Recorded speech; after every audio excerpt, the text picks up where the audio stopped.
Kravy patria medzi najužitočnejšie hospodárske zvieratá. Túr domáci je domestikovaný párokopytník chovaný po celom svete pre jeho mnohostranný hospodársky úžitok.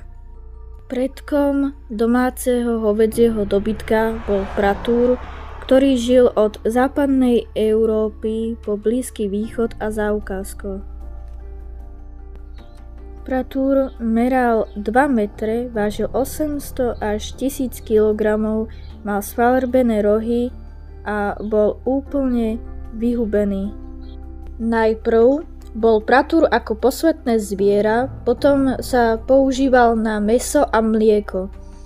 Chovom sa pratúr zmenšil. Väčšina moderných plemien vznikla až v 18. a 19. storočí. Na svete existuje asi 450 plemien dobytka. Podľa pôvodu sa delia na plemená odvodené od európskeho pratúra a plemená odvodené od pratúra indického zebu. V poľnohospodárstve sa dobytok chová pre mäso, mlieko, kožu a kosti. Mäso z túra domáceho sa nazýva hovädzie, z mláďat do pol roka veku je telacie.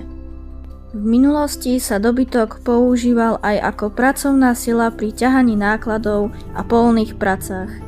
Najstarším spôsobom chovu dobytka je pastierstvo, často kočovné, pri ktorom je dobytok chovaný celoročne vonku a živí sa prirodzenou pastvou alebo senom.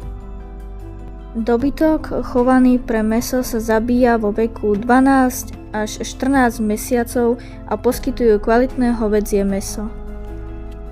Gravidlá kravy trvá priemerne 285 dní, niekedy aj dlhšie v závislosti na celkovom fyzickom stave a plemene. Krava zvyčajne rodí jedno tela, no zriedka kedy dvojčatá. Hmotnosť telaťa je zvyčajne 25 až 45 kg. Voly sa spravidla zabíjajú pred dosiahnutím hmotnosti 750 kg. Pohlavná dospelosť je od 7 až 12 mesiacov a telesná dospelosť je od 4 až 5 rokov. Túr domáci je prežúvavec. Má 3 predžalúdky, bachor, čepiec a knihu a vlastný žalúdok sles. Potravu príjmajú vo veľkých množstvách a v ústnej dutine ju nestihnú dôkladne prežuť. Pro prehltnutí putuje potrava do bachora, potom sa vracia cez čepiec do úst a ďalšie prežutie. Dojárne majú stabilné alebo pohyblivé dojace strojiská. V minulosti sa krava dojila ručne.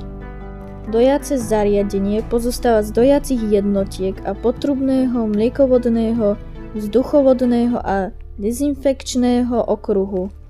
Súčasťou dojacej jednotky je dojacia súprava, dlhé mliekovodné a vzduchovodné hadice, pulzátor a iné prídavné zariadenia. Dojacia súprava pozostáva zo 4 celkových nástrčiek, krátkych hadičiek a zberača.